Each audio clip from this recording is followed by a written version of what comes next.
The Patriots began their AFC Championship game preparations on Wednesday, returning to the practice field, or practicing for the first time this week, and some good news for their wide receiver position as Chris Hogan and Malcolm Mitchell were both out on the field. I was told on Saturday things were pretty optimistic for Mitchell's condition as long as the Patriots got through the divisional round, and here they are, preparing for the Steelers. So he has a chance to make his playoff debut Sunday.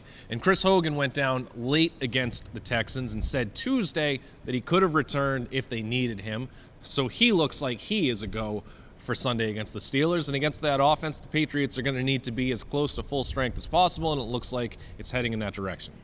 Yeah, I would agree. And based on his performance the other night against the Texans, I think maybe the guy who gets subtracted from the equation might be Michael Floyd. He didn't seem quite as sure of himself as he did in the Miami Dolphins game. And once you start to lose a little trust with Tom Brady, that's never a good thing, especially this time of year.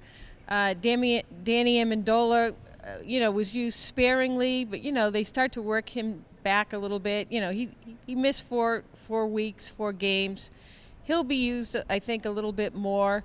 But with Malcolm Mitchell coming back, I think maybe Floyd will take a seat. Yeah, the thing with Floyd was he played so well in Week 17 against the Dolphins, and the hustle and the effort were two things that ultimately stood out with that touchdown and then the block that sprung Julian Edelman.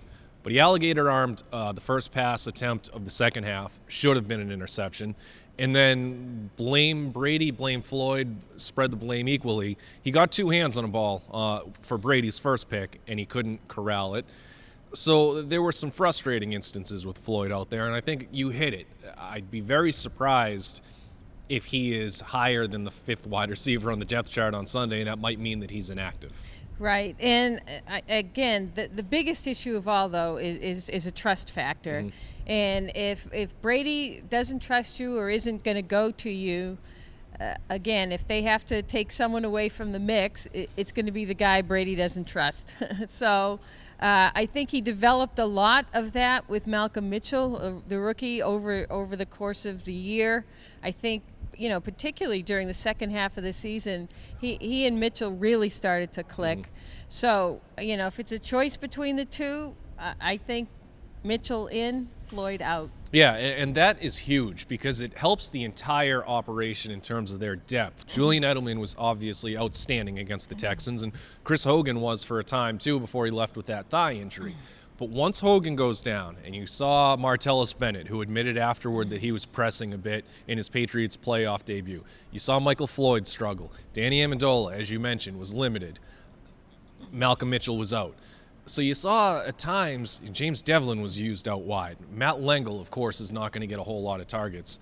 And when you just start to thin out the amount of guys who have trust with Tom Brady, when the pass rush is hitting home, you're going to see Brady in those instances when he lobbed. I counted 7 50-50 balls. He was fortunate that 3 were caught and none were picked. But when you start to add, again, you get those guys healthy, you remove the guys from the equation that Brady doesn't trust, and then all of a sudden you've got 4 or 5 guys lined up out wide on any given play that he can unload the ball to when the pass rush is hitting home. Right, and as you said, you start eliminating, and who's he going to go to? Edelman, Amendola, if he's out there, Hogan, and now Mitchell, if he's in the lineup. Exactly. That's where it's at. So a good start for the Patriots as they begin their prep work for the AFC title game on Sunday against the Steelers. And barring any setbacks, I think they should be a full go, especially at the wide receiver position.